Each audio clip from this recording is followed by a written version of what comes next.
time with you to talk about strata, to talk about strategic advocacy and what's going on with the grassroots. Um, First and foremost, let me say that during this presentation, we're going to ask folks to stay muted so that we can get through the presentation. And if you have questions, please do put them in the chat. At the end of the presentation, we'll be answering questions. We're going to try to get to as many as we can. So let's go ahead and get this presentation started.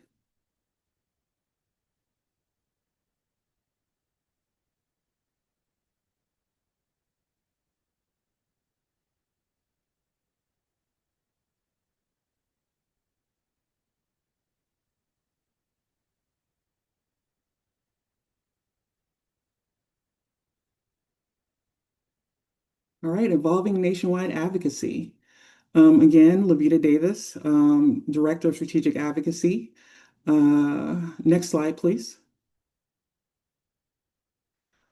Tonight, we're going to be joined by the Strata team. We're going to have a few of our members touch base with you and share parts of the programs that the grassroots team supports, including Larissa, Tim, Isis, and Justin. But of course, our team is also configured by Tanzania, Eleni, Olivia, and Hassan.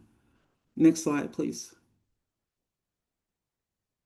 But first and foremost, kind of want to set the framework. We just came off of fiscal year 2025.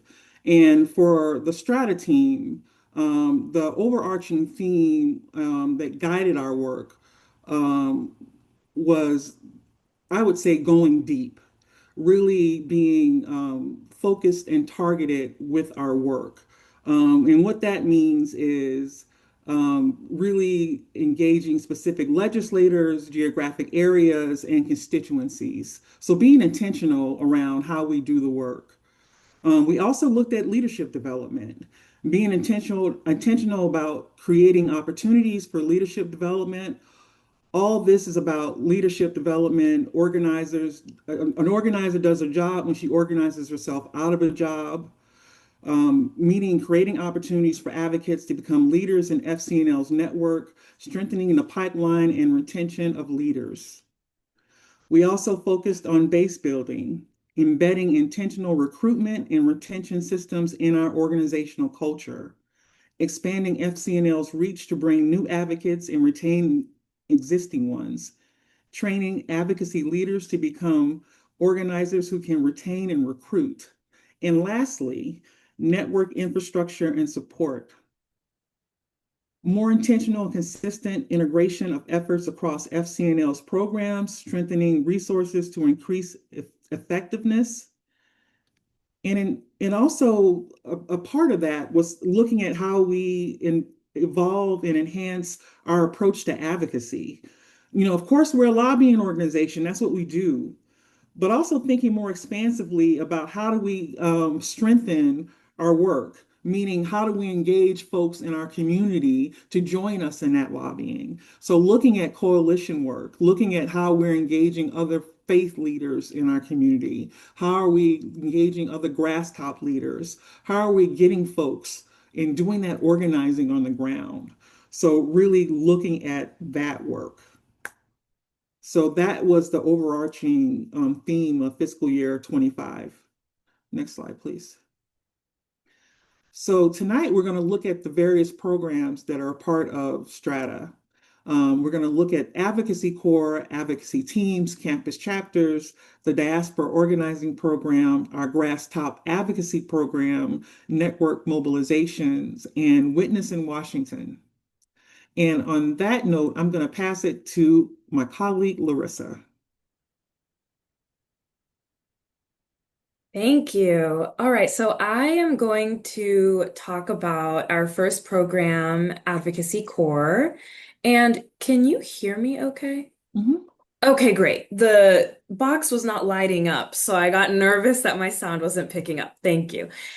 So I do help support the Advocacy Core program. I'm director of the larger young adult program, but our lovely manager of the program is Tanzania Thomas, who you saw in one of the first slides. She's not here today, but she is doing fantastic work with this program. So what is the Advocacy Core? In case you are not familiar, the Advocacy Core is a young adult program that hires up to 12 organizers from around the country, and we train those young adult organizers for 10 days. It is a long training in August that we do with them. There is no experience required to be in the Advocacy Core program. We want to give people an opportunity to start their advocacy journeys with us.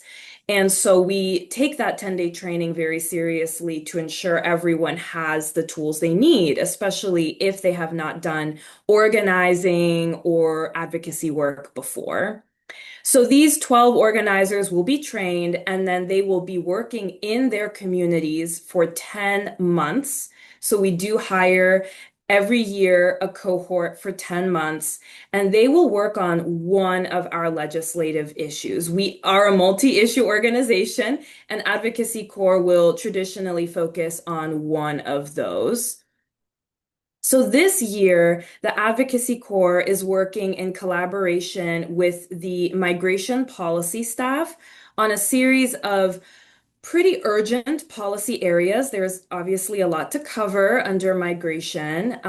Some of these areas include reinstating refugee resettlement infrastructure, protecting immigrant communities from further militarized immigration enforcement, such as deportation and detention centers, and of course, preserving the rights of sensitive locations. So, one way that we have evolved this program, we are now in our 11th year of the program, is the launch of a cohort of Advocacy Core fellows. So, once you are done with the Advocacy Core program, you are officially an alum, and alumni have varying degrees of uh, involvement with our work after they are done with the program. So I am very excited that Tanzania has launched this new cohort where alumni are actually given the opportunity to support current organizers one-on-one throughout those 10 months. So this program of alumni aims to build on the leadership skills of graduated organizers as they serve as mentors to current organizers. One thing we've talked a lot about on the Strata team is the idea of building power, especially now. And building power really does include building on the momentum and expertise that we've gained over the years. Lessons learned cannot stay in the past. They have to help us decide how to move forward. So it's very I think I think it's going to be very helpful to our program that alumni will be coming back to stay more involved, bring their lessons, their expertise that they got from when they did the program, and stay closer to the campaign work than usual. So another evolution of this program is the intentional connections that we're making with constituents in other programs. We're talking about a lot of different programs during this 45-minute session, and it seems simple. It seems simple. People should be connected, of course. But because our programs all work on different legislative issues, connecting people on their advocacy is not always straightforward. People are on different campaigns. They're working with different lobbyists on staff. So some of us have been working to create new spaces for our various programs to connect, share lessons, share resources, and offering the opportunity to really dive deeper, like Levita was saying, go deeper into organizing skills, such as collaborating with members on events, like Lavita said, coalition building and recruiting substantial participation in actions. Together, we are definitely stronger, and we have taken a lot of steps to ensure that our programs can work together even if they're working on different issues. So, for example, this year we connected the advocacy core organizers to advocacy team leaders and friends from local meetings at the start of the program, shortly after they completed their training. And that gave them a base of community members to learn from, build from, and also recruit for some of their visits. So I'll just stop this section with a little report out of how Advocacy Corps are currently doing. If we want to go to the next slide, there are some photos. And I won't explain every photo, but you do see a diversity in the types of things that we're doing. In the upper left corner, you see that we are writing in the media. In the upper right corner, you see someone wearing a Ceasefire Now shirt, playing a guitar. We're using creative tactics to bring people into the work. Um, so I am happy to report that the 12 organizers that are currently in the program have lobbied 44 times since August, and they have conducted 132 one-on-ones, meaning they've talked to 132 people since August about doing this work with us. So they are not just hard at work doing their own advocacy, but also making sure that they are bringing as many people along as possible. We need people, we need the numbers. So I'm very proud of the Advocacy Corps for that work. And we have so much more time. They work until May, so we'll see a lot of additional good work from them, I'm sure. And with that, I'll hand it to my colleague, Tim. Thank you, Larissa, and hello, everyone. I'm Tim Heischman, FCNL's Senior Advocacy Teams Manager. I lead the Advocacy Teams Network, which is now made up of 135 local teams in all 50 states. It was such a joy to reach that milestone this year, in our 10th anniversary year. So advocacy teams lobby members of Congress and their staff, publish in the media, and hold community events on one of FCNL's legislative issues each year. In the past year, if we can go to the previous slide, we've gone deep by encouraging advocacy teams to build deeper relationships in their communities. We've trained teams to build relationships with faith leaders and other community leaders. We now have 50 faith leaders who have participated in 44 lobby visits over the past year. We've also developed new training resources to help teams grow their teams, which we'll do in even more earnestness next year. We have worked on our network infrastructure. We've made great strides in the past year, launching teams in our last two states, Mississippi and South Dakota, bringing us to all 50 states. Several of our teams launched this year are led by young adults, which is a really exciting development for our program. And advocacy team members are now helping our organizer launch new teams, participating in the leadership alongside of our staff. For base building, several advocacy teams, notably in North Carolina and California, have actually built coalitions of local groups in their community. 20 groups came together in North Carolina, led by one of our advocacy team leaders, to work on Aid Not Arms to Gaza. A dozen advocacy teams have led major sign-on letter campaigns, with some getting over 100 signatures from community leaders to support their efforts. And just today, I heard that a team in Southern California got 309 signatures from community leaders and other constituents for blocking offensive weapons to Israel.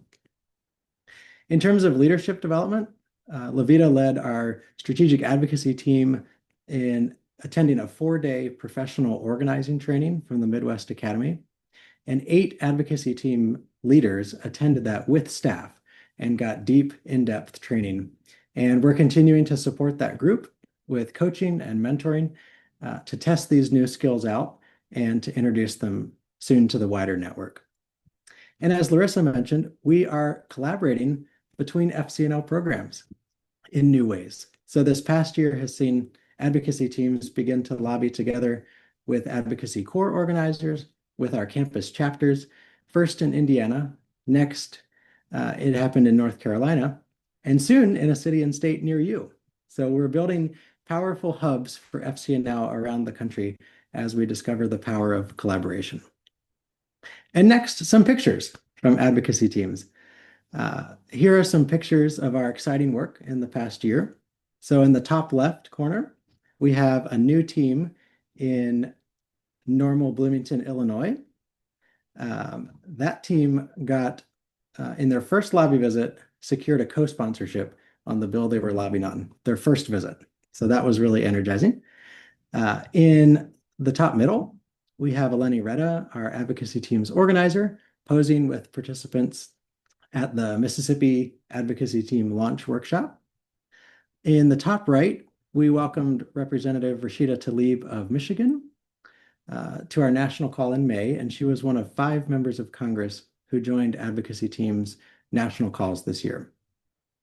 In the bottom right, we have advocacy core and advocacy team members lobbying together in New Jersey, Senator Booker's office.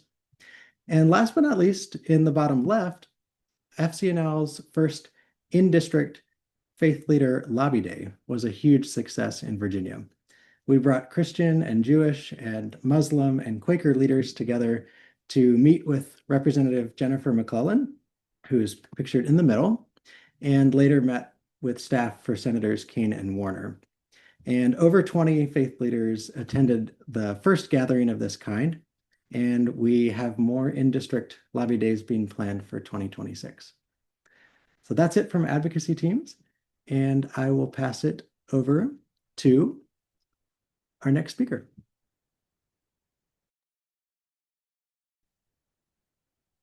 And I think that might be me again. If you can go to the next slide. Yes, it is me again. So, Campus Chapters is another young adult program. It is also one that I help support as director, but I do have to shout out Isis Kazadi, who's on this call. She'll talk about another one of her programs, and she's really the fearless leader, having all the individual conversations with the campus chapters and giving them that really direct support. So, what are campus chapters? This is a new program. We are only in the second year, and it's basically what it sounds like. They are clubs on college campuses that we are calling campus chapters. So we know that on college campuses, we have a lot of great leaders doing work. But once a leader has graduated, we need to make sure there's another leader that we can keep working with. Sometimes that doesn't happen. There's a lot of campuses that we have people working in. So campus chapters are our way of making sure that we have long-term, consistent advocacy and presence on the various campuses that we already work with. And we talked in another session earlier today about how this is the work we do to lobby Congress is long-term work.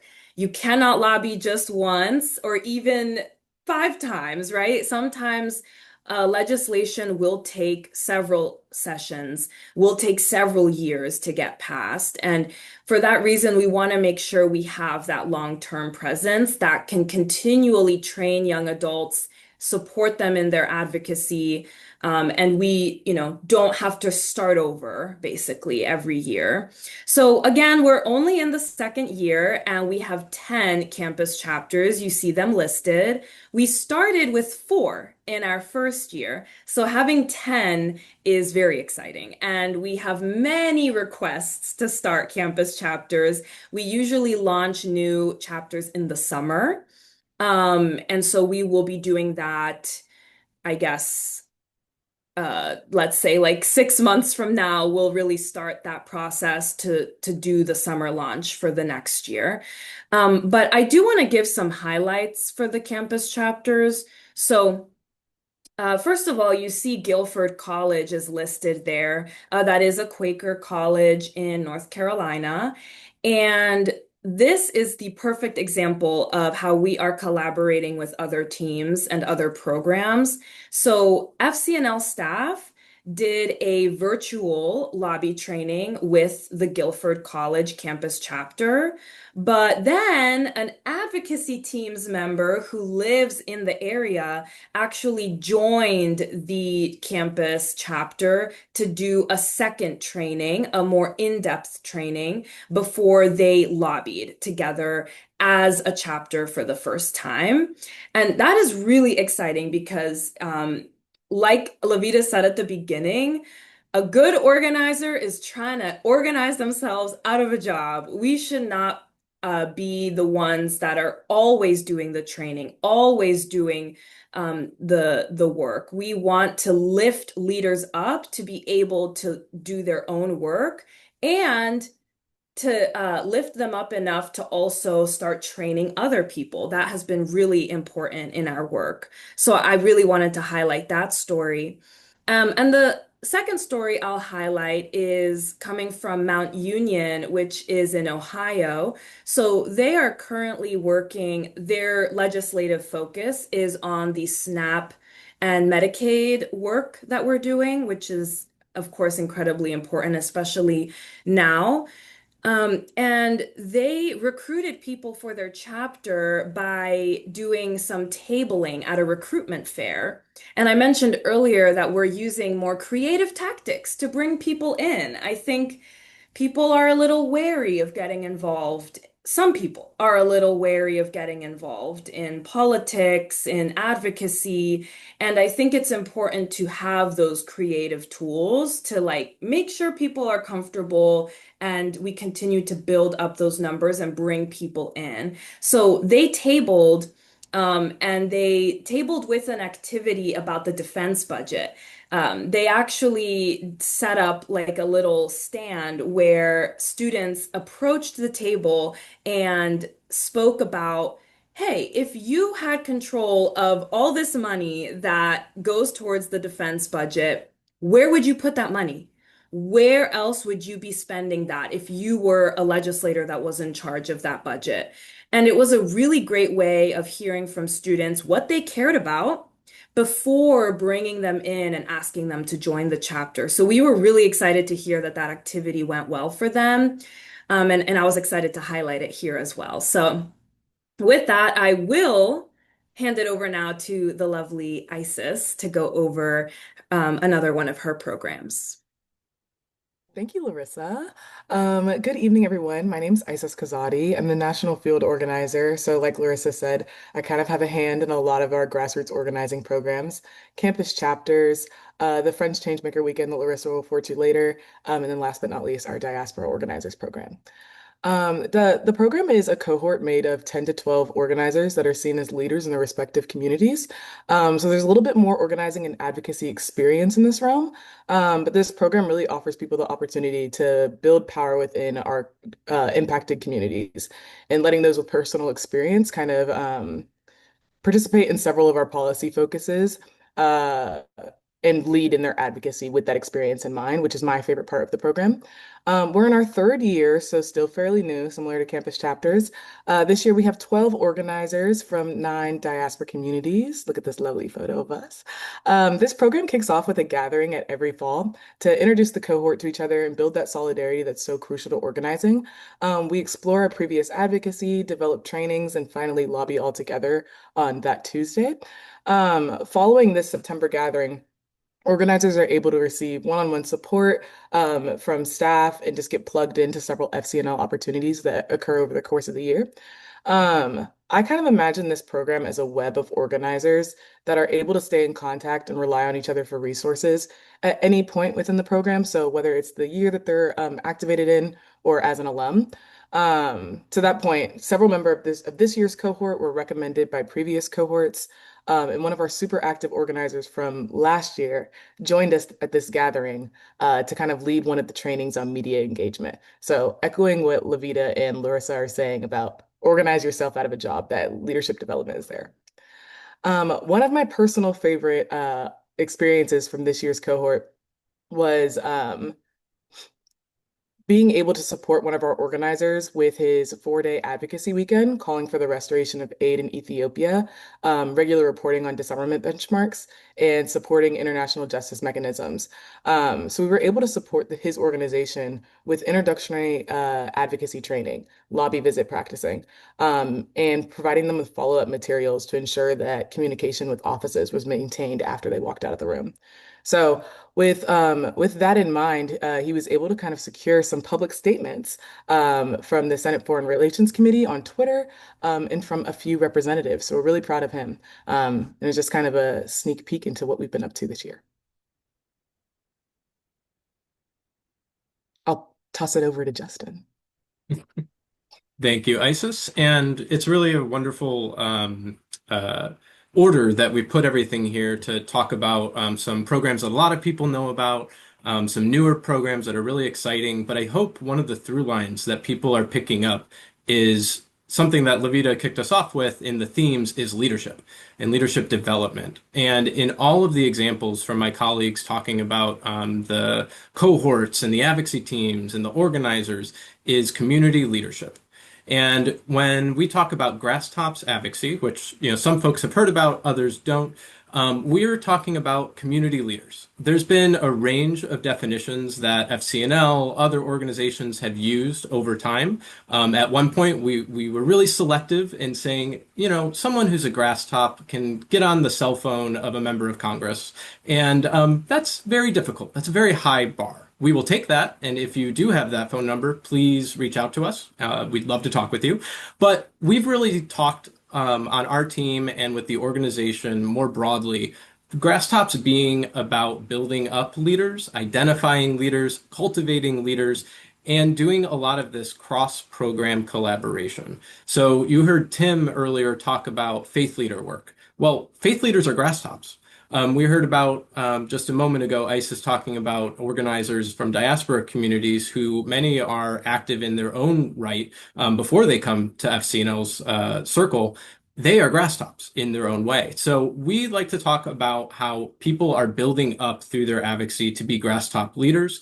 And one of the best ways that we identify folks is when they share about themselves with us. I can't tell you how many times someone replies to an email and just shares a little bit about themselves, and all of a sudden it's like, wait, we need to jump on the phone. You're someone who can get to a member of Congress. You're someone who can speak on behalf of others. And when you're that kind of person in your community, members of Congress, their staff, they tend to listen a little bit more. So we've been doing a lot of work to internally figure out how do we not just identify people, but then how do we partner with them? How do we connect them with our lobbyists? How do we connect them with other people in our network so that leadership development isn't just them on their own? And one of the ways that we've been working on this is this lower left-hand leadership development item on the slide, DC fly-ins at Friends Place. We've done a few of these, and earlier this year in February, one focused on climate, which I see in the chat is getting a lot of play. We brought some of those leaders into DC to do really specific lobbying on the Inflation Reduction Act, clean tax credits. And that's an opportunity for people to really show that not only are they experts from their community, but they are people that these members of Congress and staff need to remember, that they need to reply to them when those leaders reach out. So we are doing a lot of work internally across all of our programs so that this kind of approach of grasstop leadership and grasstop advocacy is not siloed. And I think one other thing we're doing a lot more this year that we're planning to continue to do next year is not just thinking about grasstops as constituents, thinking about grasstops like Bridget. Bridget's a grasstop. We want Bridget to be able to get on the phone with a member of Congress. We want them and their schedulers to respond to meeting requests when we say Bridget or Lauren or Amelia, our really core staff, are getting into these meetings. So I think one thing that we've taken advantage of as we've come out of COVID and people are much more in person, standing committees, executive committee has been coming back to DC in person much more. This bottom photo here features FCNL Treasurer David Singleton on the far left there, who has one of these grasstop relationships with new member Representative Sarah McBride.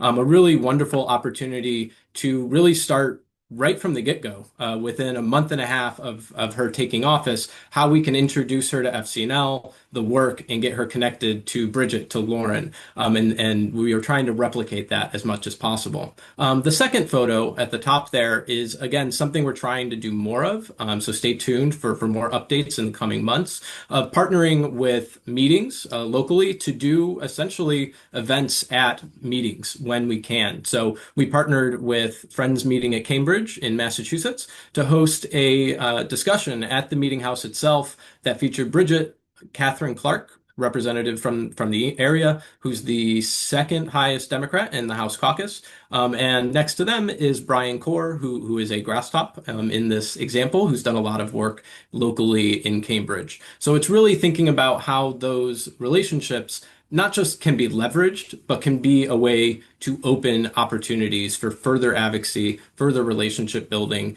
in this long-term work. We can go to the next slide, please. One other thing we want to talk about is network mobilization. So we've been talking a lot about program-specific work. And that's one of the things I love about FCNL. There's a program for a lot of different people. If you want something group-based, advocacy teams is a really great place to go. If you are a young adult who, whether you have a lot of experience or you are just getting started, but you're really passionate, Advocacy Corps is a really wonderful option for you. But there are so many people who are still trying to figure out where they can fit into FCNL's network and our various programs. So this year we tested and are going to be continuing to do quarterly webinars. I imagine many of you on this call hopefully have joined at least one of these. You could see the themes that we used on the left-hand side, and we were really pleased with the results. We had an average of over 400 attendees. When we pulled the data afterwards, it wasn't just a whole bunch of Quakers. It wasn't just a whole bunch of people from general committee and advocacy teams. There were a lot of people who were brand new to FCNL who joined our email list in the last several months. So it's working as a funnel to get people to take action, get knowledge about our programs and opportunities, as well as a way to learn more about our issues and hear from a variety of speakers. So stay tuned for more of those webinar opportunities. And lastly, we've always done congressional recess mobilizations. Many of you on this call have probably been to town halls or seen a member at a parade or an art fair, or hopefully you've done an in-district meeting when they're home.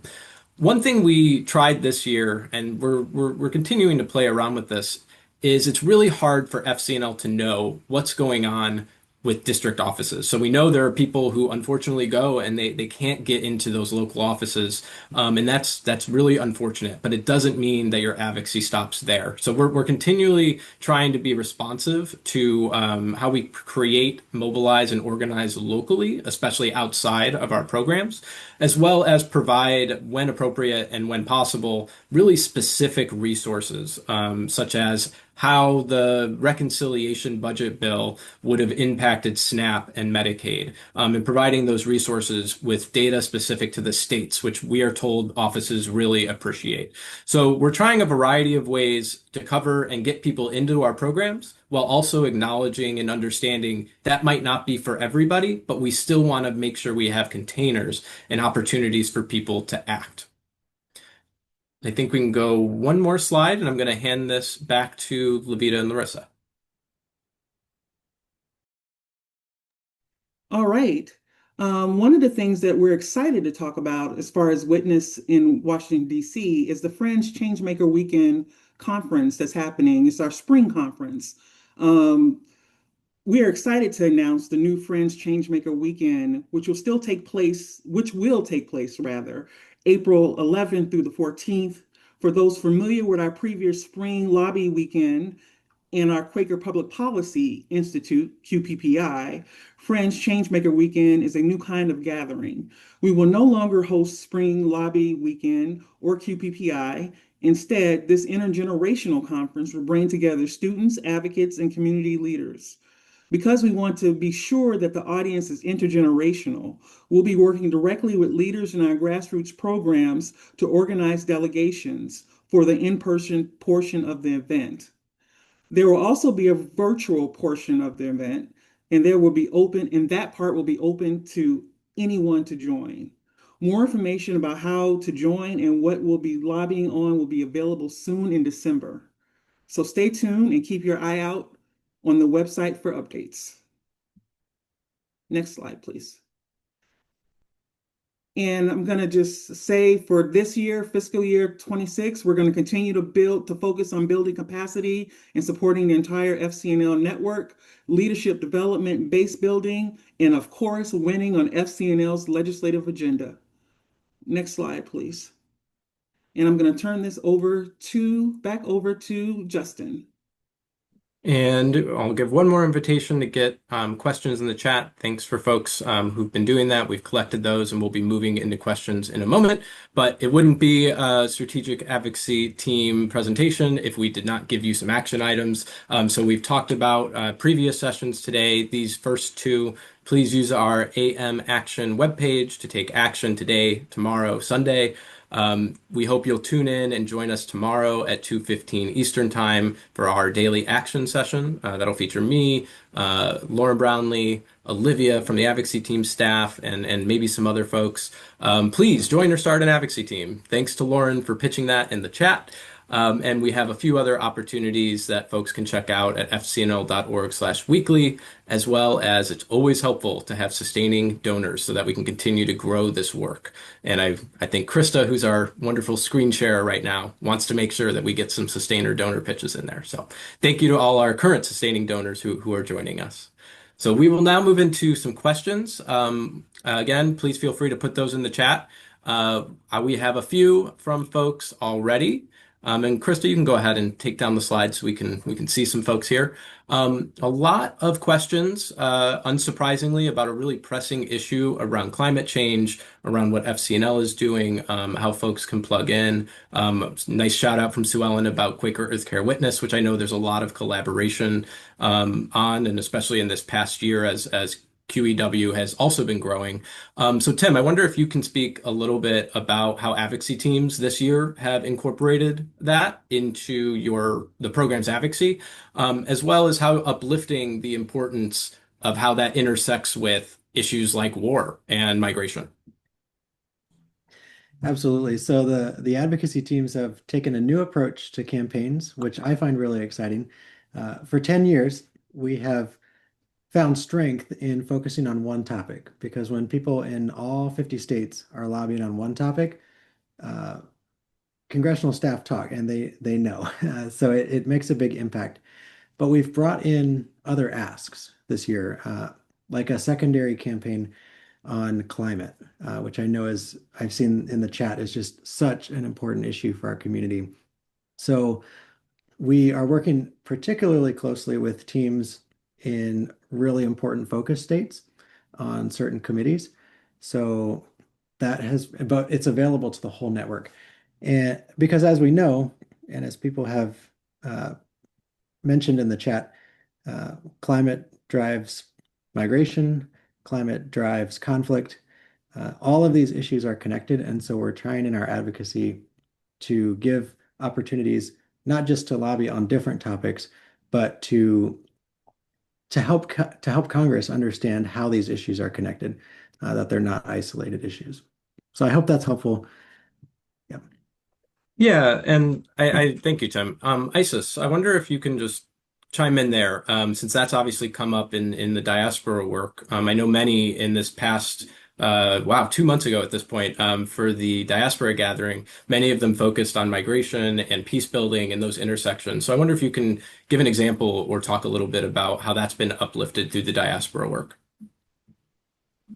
Yeah, absolutely. As far as climate is concerned, I would say that during the program when we were talking about um, just kind of motivators of migration, that was something that we always talked about, and just kind of being able to paint a full picture of what's putting people in certain situations and kind of informing our advocacy. So those push and pull factors are something that we talked about a lot. Um, I believe right now most people are working on restoration of aid in different communities and whatnot, so there's not as much climate connection there. Uh, but I do think that it's something that kind of is embedded in the work, especially as we talk about migration. Definitely. And I know as you said, this is the third cohort, and I know it's come up a little bit in different ways, so I'm sure it'll keep rising. Thank you, Isis. Larissa, I want to talk to you about, I think you were starting to answer Gigi's question about campus chapters. Can you give a brief explanation about that? Yes, my answer was getting too long. It was unwieldy. So, the short answer is that the main requirement to start a campus chapter is to be a student on a campus. You don't have to attend Friends Changemaker Weekend or have past attendance at our events in order to start a campus chapter. Many of our current chapters did come from our events, but it's not because it was a requirement. It's only because they brought a group to Spring Lobby Weekend last year or the year before or the year before. And so they were already acting as almost like a little chapter, and we helped them make that official. So there is a lot of overlap in the current chapters between event attendance and starting a chapter, but it is not a requirement. Um, Jackson so helpfully did put an inquiry form in the chat. So if you would like more info and to have a brief conversation about if campus chapters make sense on your campus, or if you're not a student, but you know somebody and you're near a campus or something like that, we can talk about that too. I think first step is always, how can we make this the right fit for your community? Is this the right fit? How can we support? And then we go from there. And the last thing I'll say is that we don't launch chapters at all times of the year. We do have chapter launches restricted for the fall. So if you tell us in March that you're interested in a chapter, we will work with you to launch when the fall semester starts in August or September. If you tell us in January, it will still be August or September of that year. Just to keep it clean, straightforward, I guess, and also to honor the dynamics of a college campus and the fact that students really do get very active in that first couple weeks of the fall. And that's a great time to launch and recruit members for a new chapter. Thank you, Larissa. And it's really been wonderful to see such growth and interest. As Larissa said, this is just the second year, and to go from 4 to 10 is really, really fantastic. And I think there's lots more in the hopper, as they say. I wanted to shout out a question from Doreen. Thank you, Doreen, who said, I do congressional advocacy in connection with another affiliation. Is someone from FCNL interested in seeing those reports, even if not on FCNL priorities? As the keeper of lobby reports, I will say yes. You are always welcome to submit or send us your lobby reports. And I'll put the link in the chat. One reason why it's really helpful, even if it's not on FCNL's top priorities, I will say we work on many priorities, right? Many issues. So I bet in some way, shape, or form, your advocacy may be connected in one way or another. It's really wonderful to get those constituent reports, in part because every piece of it is another little piece of information and intelligence that our team on strategic advocacy can use, but sometimes, almost more importantly, the lobby teams can use. So this goes to some of the inner workings and the technical side over the last few years, where there's been a lot of strengthening between the advocacy side of the policy and advocacy team with the policy side, the lobbyists, who you all will have a chance to do conversations with tomorrow evening. All of those constituent reports that come in to FCNL, the lobbyists have access to them as well. So they're seeing what staffers are asking questions of advocacy teams or organizers in those meetings, what information those staffers or those members say they need to move on a bill or to move on a public statement. And we don't have our friend Hassan and Odelia here, our friends Hassan and Odelia, who I know many know, but just last week they were ringing the praises of those lobby reports, because once they read those, that's a follow-up opportunity for them to reach out to that staffer and strengthen the relationship. So I think one thing in my 7 years here that I think is just so incredible is that feedback loop between the constituent advocacy and the information we get here in DC and the lobbyists then taking that information and being able to take action on it and use it to build their own relationship. So yes, please do feel free to send us those reports. You can fill out our lobby report back form, or you can send them to us at lobby@fcnl.org. And I want to give one example of how that can be really useful. As many of you know, you've been through our lobby trainings. One of the first things we encourage people to do in a lobby visit is give a thank you. And I think we can all agree for some members, that can be really simple. You maybe have too many thank yous to give. And for other members, it might be really difficult for you to get a thank you. And that goes for the lobbyists too. Sometimes they have trouble finding a thank you to give. And there was a report maybe 2 years ago or so from an advocacy team in Kentucky for a member that, again, one of these ones that can be difficult to have a thank you for.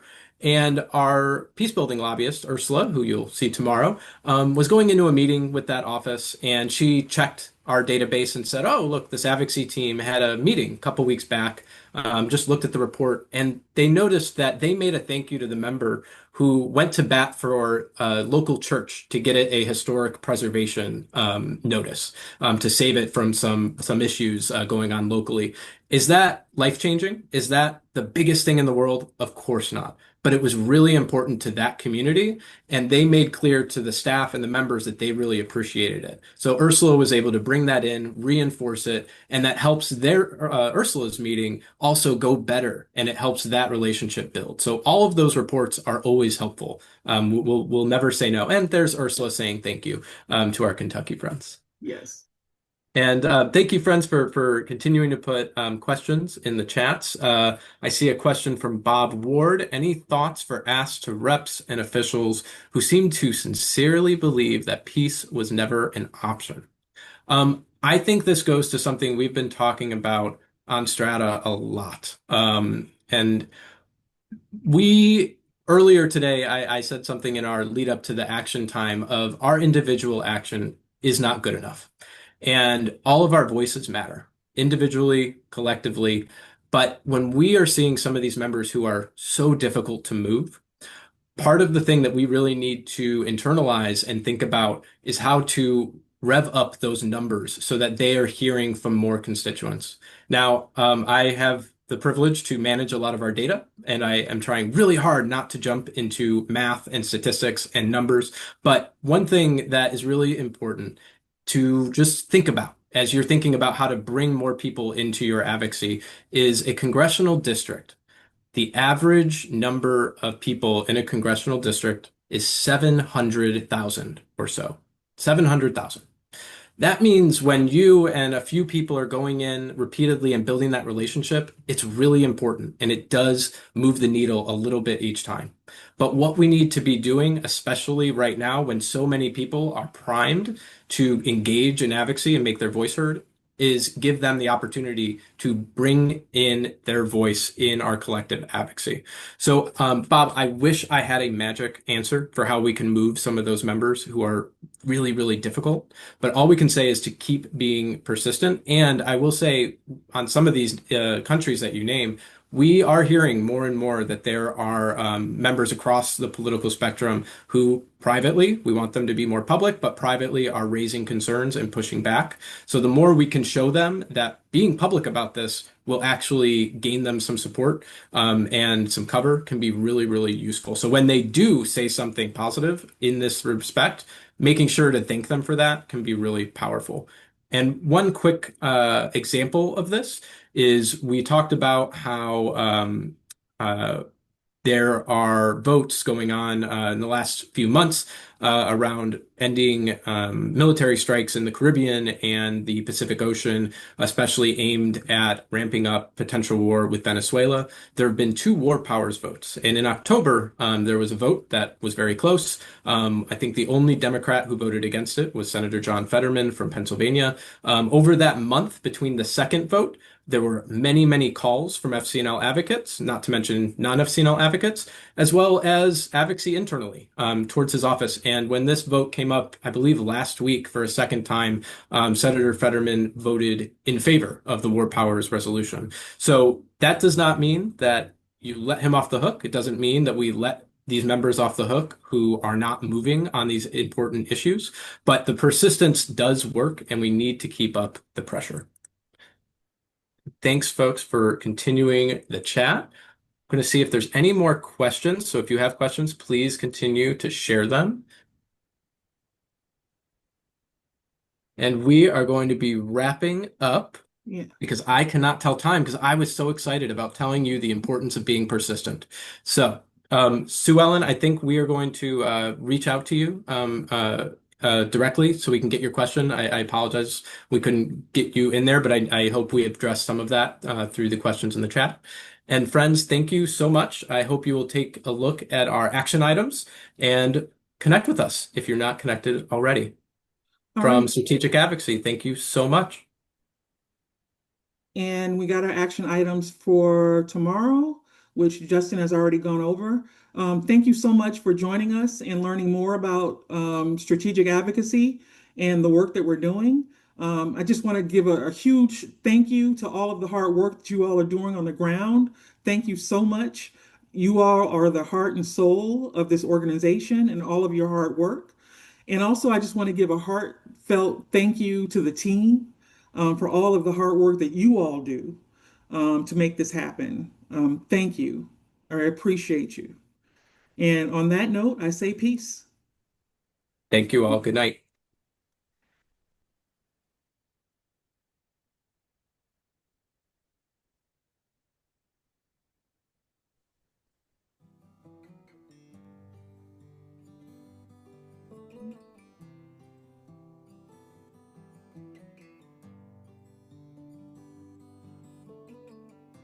We gather in morning, the darkest hour of night, the darkest days of winter, feeling for the light, sitting in the silence as all the world's asleep. The monks of Gethsemane, the watch they